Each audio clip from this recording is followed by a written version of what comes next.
But remember, you need to dedicate that time and you have to put those hours in. So I would come home every day from my job. I would leave a little early. You want your full-time job, but you're kind of excited about the new venture. I would get home by 2, 3 o'clock every day from my job. Okay. I would change and then go out and start spraying properties to dark. So I literally was, I was out there treating properties until I couldn't see anymore. And you do what you have to do. Every dollar, we reinvested it back into marketing. And I'm really big on marketing, really spent a lot of money on that. And we invested every dollar into the second year, and we just blew up in the second year.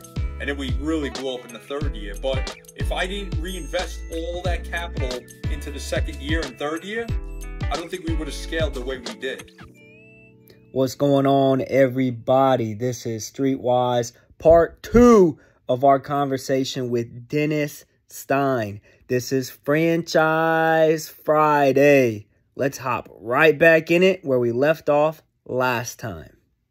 A lot of franchise owners fall into that technician mode because they do leave what they're doing and they do go in full time, but then they get stuck there because they don't see the quality of service from other people being able to match and stand up to their own. So they get stuck as that technician and they just have a hard time scaling, man. They end up getting frustrated and feel like they've wasted, their legacy, all their money went into this thing, and it's killing them because they're working themselves to death. Yeah, I got a good story with that. So we just moved into a new house, and I've hired a lot of people to come work at this new house. I've hired irrigation. I've hired, garage door technicians. I've hired a drain guy. I've hired a plumber. So all these guys have been working at my house, and every single one I talk to, it's a one-man band. Wow. It's just mind-boggling. So I said, how's business? Oh, I can't keep up with it. Business is booming. Really? I said, well, how many employees do you have? How big's your team? Oh, it's just me and one other guy. And I just want to pull them aside and have like a 2-hour discussion on how you could grow and scale and brand your business.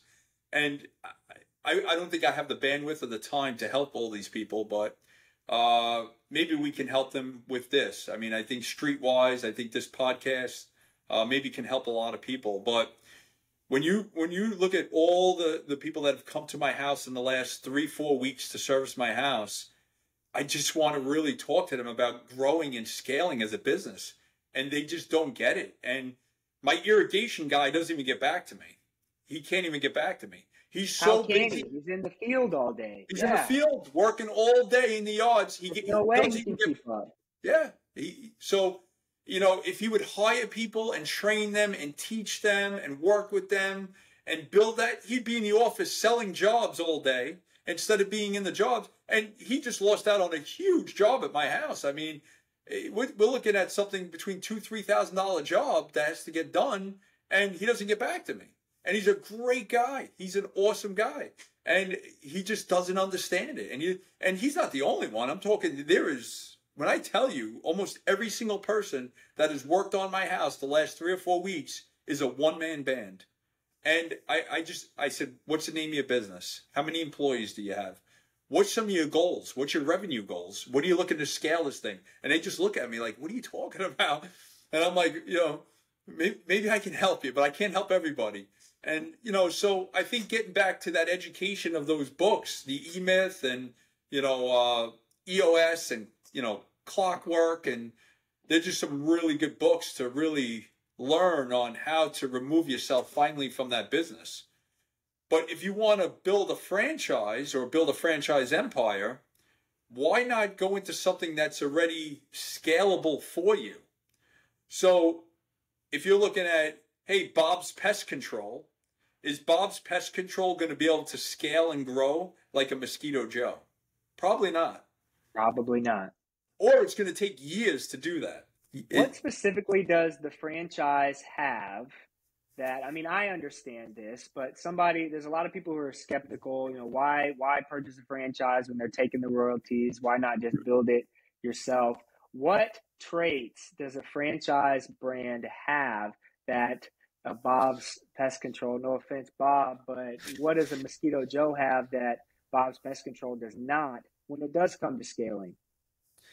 So they bring so much to the table. They bring brand awareness. They bring a name that's recognizable with a logo and a brand. They bring a support team that's going to help you get through operations, going to help you staff. It's going to help you with training. They're going to help you with everything. So what I always say, it's like almost a business in a box. You know, they're going to hand you the box and everything is inside there. You're going to have your playbook. You're going to have your, you know, what does operations look like? What does staffing look like? How do you build this thing from a $200,000 business a year to $1 million business a year? If you have to do that all on your own, it's going to take a lot longer. So I would tell you about 15 years ago, I was anti-franchise, so against franchising. I said, I will never buy into a franchise. There's royalties. They want marketing fees. They want software fees. They want this. And then I looked around me and said, well, McDonald's is a franchise. Wow. You know, this business over here is a franchise and this is a franchise. And look at how they're scaling. And, you know, how long would it take me to build $1 million, $2, $3, $4, $5 million business if I did it on my own? There's a lot of moving parts. You got to get the software. You got to get the marketing. You have to understand how to market your business. You have to get the software that works with your programs and your scheduling and your routing and your customer service acquisition platform, your CRM. You got to get your, you know, how to take payments, right? You know, people just think they're going to start a business tomorrow and they're going to take someone's credit card. It doesn't work that way. So all that stuff is built into the franchise model where they're going to help you with all of that. Now, are they perfect? No, not by any. There is no franchise that's perfect out there. I'll tell you right now, I represent over 300 brands. There is no perfect franchise. And you know that, right? Absolutely. There's no perfect franchise. Do you think that are there certain franchise brands that are more of a, I like the starter pack franchise. You know, say I'm new. I came into franchising. I was 25 years old, and I came from working in the inner city. And I was in the hood working with kids. I was an educator, a coach, and an athletic administrator, usually Swiss Army knife. So very entrepreneurial minded, but no education. Hence the name Streetwise. I think there's a lot you can learn from just getting thrown into the fire and having to figure stuff out, and hopefully don't burn out on the way there.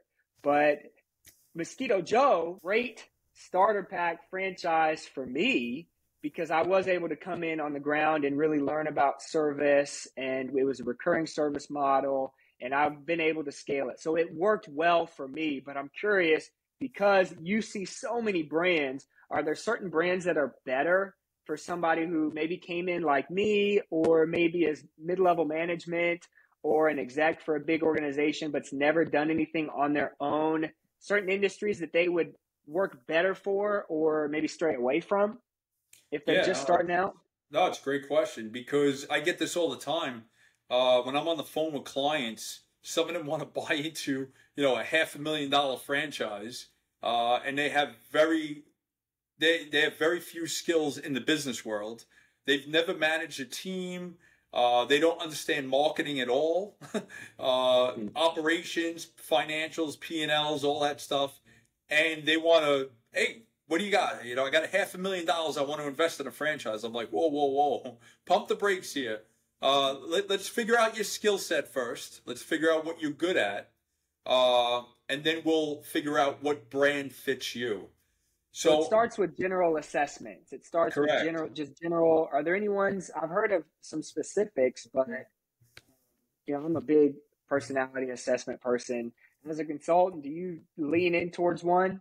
Sure. We have the Tony Robbins assessment, where a lot of people will use that assessment to see what their skill set is, kind of where, you know, are they more customer service friendly? Are they more executives? Do they like to delegate? You know, the personality plays a huge role on what they should acquire. That will figure out if, hey, are they, what type of personality? Are they aggressive? Are they ambitious? Or are they, hey, they're okay with just working in the business and building something smaller. So that personality, the one from Tony Robbins, and I can't even think of the name right now. Is it the disc? The disc program. So the disc program is a great profile to really figure out where you should fit. But I think more than that, what their experience is coming into it. So we take a lot of corporate refugees, a lot of people that come over from the corporate world, corporate America. They've been in it for 15 years, 20 years. I talk to these people all the time. You're talking to somebody that's managed 25, 50, 100 employees. They understand financials very well. Or I get the guy that knows marketing. He understands marketing, but he's never managed a team. So what does that look like? You get a person that understands sales and they could sell really well. So if they're big into sales, what franchise matches up with them that they love to sell? And not only if they love to sell, the people they bring on board, they're going to train them to sell well. So it's not necessarily their skill set, but it's going to trickle down to their employees, because I'm sure they're going to spend a lot of time teaching sales to their employees. So you have to look at what their skill set is, but comes from their previous experience. So if they're in corporate America for 20 years and they're an accountant, or they've been doing marketing for 20 years for somebody, working for a big company, and they've managed 15, 20 employees, then you look at something and say, all right, what makes sense for them? Can they manage multiple territories with multiple employees, 10, 12, 15 employees? Are they capable of building a $5 million business? Or maybe they're only capable of building a $500,000 business, which is fine. So everyone's in a different situation. I typically work with a lot of couples, a lot of husbands and wives, which is really good, because the husband has experience in one sector, and then the wife will have experience in another industry or sector. And when you bring them together, they're just all-stars and they work really well together. So I've sold insulation franchises to 3 different couples, and they're crushing it. Wow. They're absolutely crushing it. Insulation doesn't sound very sexy. They're like, I don't want to be in the insulation business. However, I have sold insulation franchises to 3 different couples in 3 different parts of the United States, and they're all doing well right now. And I actually have a 4th couple right now that's looking at an insulation franchise, and they're excited. They're looking at something else too. They want to open up 2 franchises at the same time. So I just got off the phone with them yesterday, and they're like, I want to open up 2 brands. I said, well, just make sure you have the bandwidth to do that. That's not as easy as you think. You should focus on one first, and then you could grow into that second one. But we're going to have in-laws. We're going to have family that's going to help us. I said, as long as you have the resources, because it's going to require a lot of your time, because it's not as easy as people think it is to grow that business in the first 90 days, first 6 months, 12 months. You're going to put a lot of work in. So the faster you can build that team to help grow that business with you, that you could start putting people in place, the better off you're going to be. But there's small franchises that I think a lot of people should start out with, whether it's the home service, because the investment and the buy-in is a lot lower, rather than buying into, brick and mortar. That's a $500,000 buy-in. And then God forbid, you don't know what you're doing, and you don't want to lose all that money and be on the hook for, a $300,000-$400,000 loan. So I think, to your point, a lot of these people that come from corporate America, there's nothing wrong with starting small and starting with one territory in the home service or the fitness industry or something like that, and then building it up from there and acquiring a second and a third and a fourth. But get over the hump first and build the first one.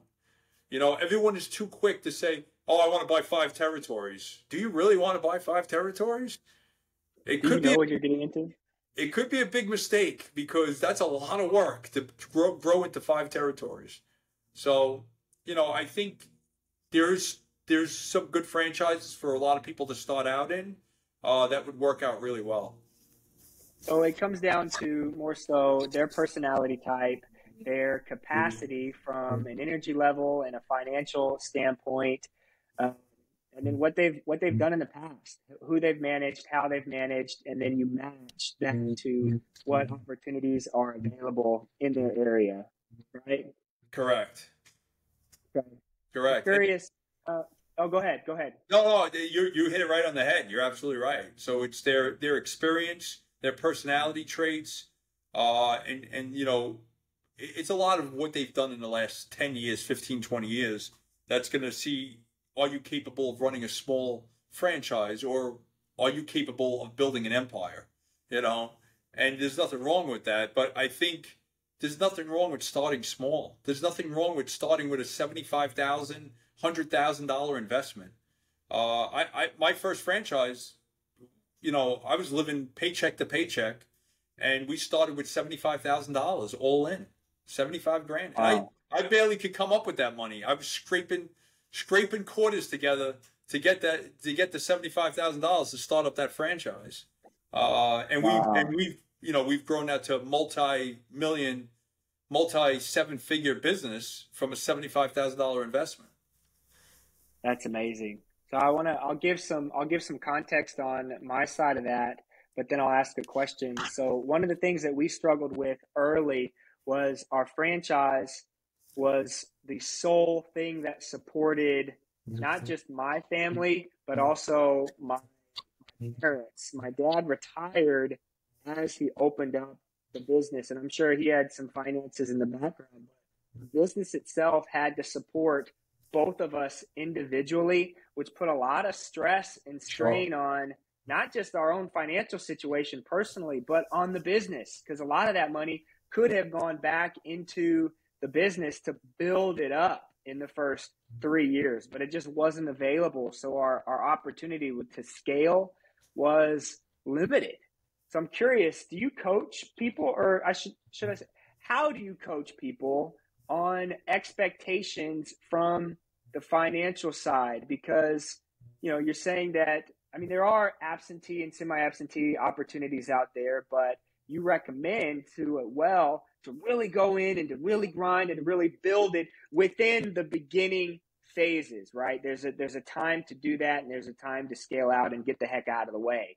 How do you help people find that balance from, you know, an energy side for themselves operationally, but also from the financial end of it too? Because you got to pay the bills. If you quit your job to open up a franchise, you got to support your family somehow. This is a conversation I have with every client. I bet. You're absolutely right on. I tell a lot of these people, don't quit your full-time job. I tell them, keep your full-time job, and you're going to work on the business on all those additional hours you have around your full-time job. Nice. So when we started our first brand, I was working full-time. I was supporting two small kids. They were 11 and 9 at the time. I was supporting two kids, the whole family. I was paying all the bills, the mortgage, utilities, everything. And we went all in. But this is what I did. I said, you know what? I'm not leaving my full-time job because I got to pay the bills. So if everyone's in a different financial, you know, position, everyone's in their own position. Mine was very limited. I did not have the capital, the money saved to just go, hey, let me quit my job and just go all in. So I think a lot of people, I give advice, keep your full-time job if you can and build this thing on the side. But remember, you need to dedicate that time and you have to put those hours in. So I would come home every day from my job. I would leave a little early because I was, you know, you want your full-time job, but you're kind of excited about the new venture. So I would get home by 2, 3 o'clock every day from my job. Okay. I would change and then go out and start spraying properties to dark. So I literally was, you know, I was out there treating properties until I couldn't see anymore. And you do what you have to do. And you take phone calls in the evening, you call people back, you call customers. On the weekends, I was picking up the phone on Sundays. My wife did not like that. At 10 a.m., the phone was ringing on a Sunday. And she's like, what are you doing? I go, there's a customer on the other end of that phone. I said, and it could be a new customer that we need to sign up. And I would work 7 days a week with my full-time job growing this.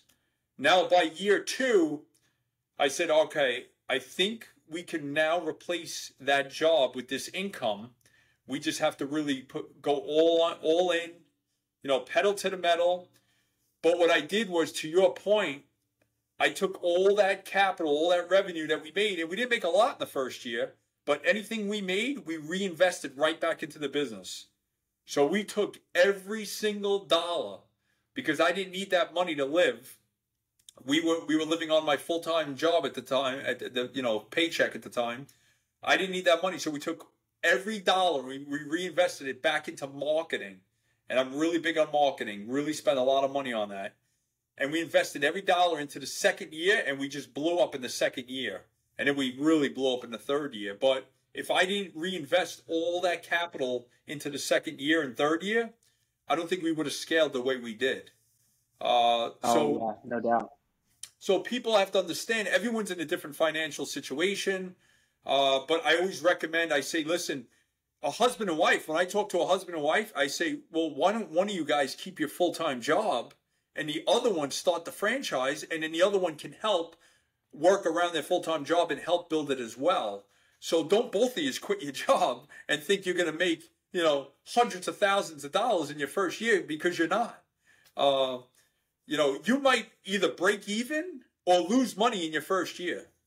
And you have to be okay with that. But in your second year, all right, maybe you start to make a little profit. And in your third year, you really now start to, things are going well. And by year 4 and 5, you're like, wow, okay. I see, I see the reward in this. I see, all the equity, all the sweat equity, all the money we put into this, it's really paying off. So that's with every business. I mean, I started a brand 1.5 years ago. And it's funny, I have a couple of partners, like I said, with that brand. And these guys are so impatient, and they're like, we only did 600,000 in year 1. We're really struggling. I go, dude, are you kidding me? I'm like, you just did 600,000 in the first year. I go, well, our goal is to do 1 million, 2 million, 3 in our year 2. I go, do you understand what that is? Do you guys get it? And they're like, I know, we thought we'd be so much further than we are. I go, you got to have patience, man. It takes time to build. It takes time to get your name out there. It takes time to get your marketing out there. It takes time to learn the business and get the kinks out. You got to get the kinks out of the business. There's a lot of things that you're learning the first year, 1.5 years, like, oh my God, why did we do it this way? We shouldn't be doing it this way. And, let's course correct and figure things out. Let's put new systems and processes in place to even get better. So year 1, year 2, it could be a little bit of a struggle. For a lot of franchisees, but you can't give up. You got to keep pushing through, because it's going to be very rewarding at the end. How many business owners do you meet? They're a small business owner. They're not a franchise. And they said, man, I've owned this business for 25, 30 years. And I look at them and go, wow, that's incredible. 25, 30 years they've owned this business. I met a bunch of them recently. He's like, yeah, I've owned this business for 25 years. And I said, that's great, man. That's impressive. He goes, yeah, I was able to buy a house. I bought a boat. I bought this. I've done this. I put my kids through college. It's been very rewarding. And I'm thinking 25 years, you built it to a $2-3 million business in 25 years. Maybe with a franchise, it could have been a $10, $15, $20 million business after 25 years. So, Wow. I think people just don't have patience. You have to be patient. You have to look at the long game. You have to not have a finite mentality. You have to infinite. I think Simon Sinek says that best, right? It's the infinite game. Yeah, Simon Sinek is infinite game. Yeah, if you listen to him, it's the infinite game. It's the long game. Why do we think it's a get-rich scheme that, you're going to be rich after 1 year of franchising? No, it's not happening. It doesn't work like that. No, it doesn't work. Even 2 years. It might take 4 or 5 years. And it really comes down to what your mindset is and what is it that you're actually trying to build. I like that you talked about your partners with one of your brands. Curious, how many people do you see start with maybe you have an investing partner and then you have an operating partner where, somebody comes in and, for me, I'm looking at when I add a brand, I want to be able to bring on a general manager or somebody that can automatically run that brand for me, knowing that I will take home less money, Yep. but I will have more freedom and my net worth will grow exponentially over time. I will take smaller pieces of the pie if I can grow the pie to be super large. I don't need the whole thing, right? So that's my mindset at least. So do you see a lot of franchisees having success with having that sort of a partnership breakup from the beginning? Or do you see it's usually just one person coming in and just trying to operate? Well, I think a lot of these franchisees in the beginning, they don't know how to let go. They don't Mm, know how to let go. They want to micromanage everything. They're afraid their team's going to make mistakes. They're afraid something they do is going to cost them. But at the end of the day, I learned this from Shark Tank. Somebody on Shark Tank said this, and it was probably very eye-opening at the time. They're only going to be 85% of you. That's it. And you have to accept that. So your GM or your leadership team or your operations manager, they're only going to be 80% of you, right? You're the owner. You took the financial risk. You took all the risk to open up that business. They're there for a paycheck, and hopefully they're interested in doing bigger things with you, and they're invested into your business, which most people are. But at the end of the day, they're getting a paycheck every week or every 2 weeks, whatever it is. And so you have to understand that they're 85% of you. But the biggest thing is you have to be okay with that they're only 85% of you. So they're going to make mistakes. They're going to do things that's going to drive you nuts. But when you find the right people and they're invested in your business just like you are, listen, these guys, they run my business for me. I don't have to worry about it. I can go enjoy a beach house. I can go enjoy we'll go out to lunch. We'll go out to dinner. My wife and I, let's go to lunch. Let's go take a bike ride today. These are things that you can't do unless you give up the reins of your business. So man, preach. I think what it comes down to is identifying the right franchises, the right businesses that you can put a GM or even a operations manager in place to run that business and still be able to take enough out of the business to be somewhat warrant the risk that you took. So if it's a $200,000 investment into the business and you're taking home 40, 50,000 a year, but somebody else is running the business for you, I don't know. It sounds like a pretty good investment to me. No doubt. To me, it's another just stream of income, right? It's another flow. You want to create multiple flows of income, more streams of income. So if you can put somebody in place that can run that business and you still have the margins to take home that additional money every week for yourself or monthly or quarterly or whatever it is, why not do it, right? Because your time is probably more important than that. Yeah. But it's being able to identify what franchises are good with that. It's called manage the manager, right? Manage the Which manager. which franchises are manage the manager? Which ones have the margins to support the manager? Which ones can you scale to a multi-seven-figure business to warrant a general manager or an operations manager or a field manager, whatever it is, or a restaurant manager or a fitness, a general manager or store manager for your fitness center or whatever it is? What brands can support that?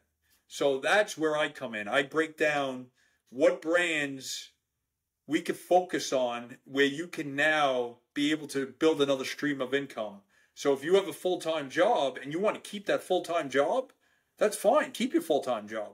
But remember, you're still going to have to put in 15, 20 hours a week to get that thing up and running. Maybe 30 hours a week in the beginning. Maybe you're working 70, 80 hours a week for the first 6 months, but then eventually, you're going to get down to 20 hours a Build week that thing and then out. 10 hours a week. And in year 3, you just check in once a week. So right now, I go into our office once a week for 3 or 4 hours. That's it. And that's amazing.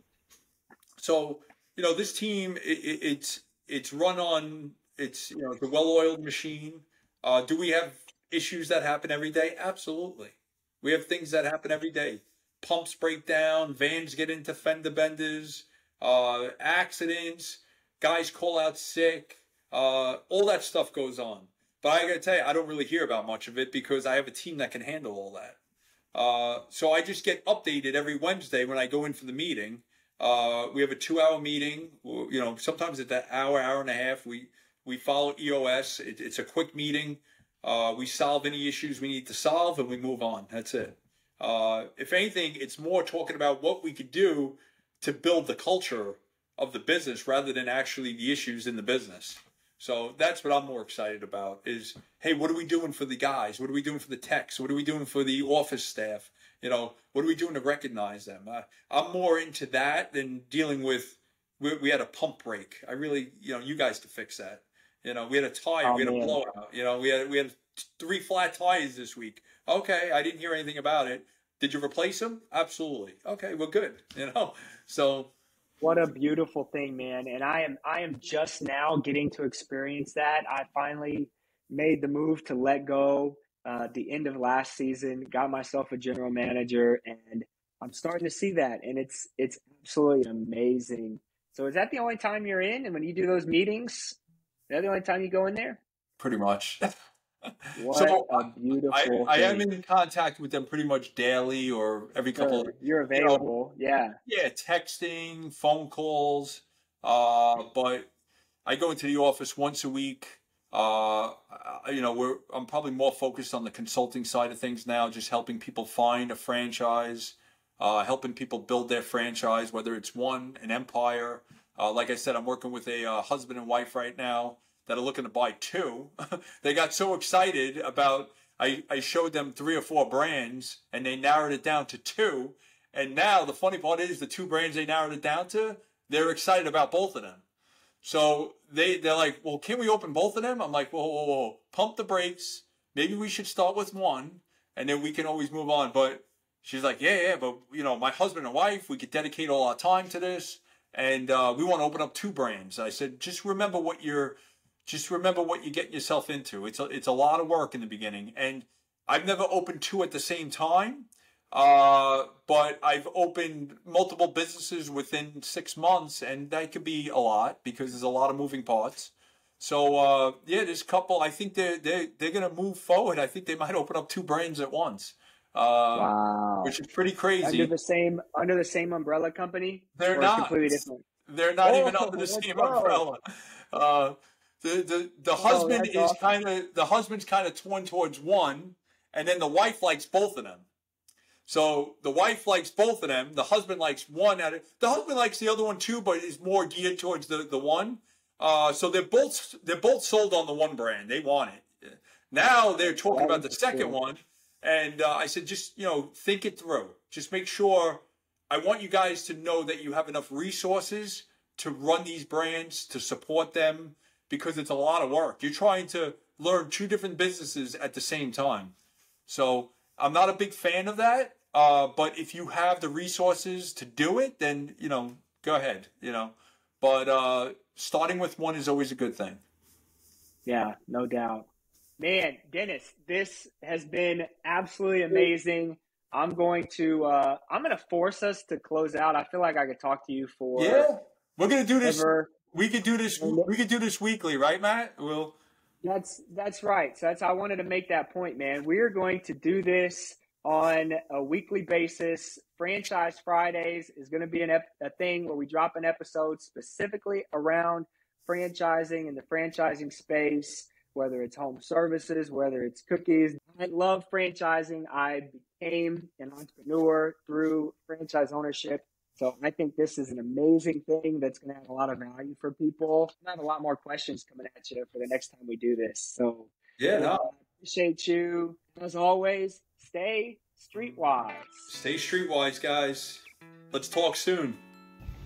Man, are you kidding me? That was so much value. I am so excited for Franchise Fridays. I appreciate Dennis Stein for coming on, and man, I'm excited for him to be a recurring guest. This is going to be a lot of fun, and it's going to provide a lot of value in the franchising space. And with that, stay humble, stay hungry, stay streetwise. Peace.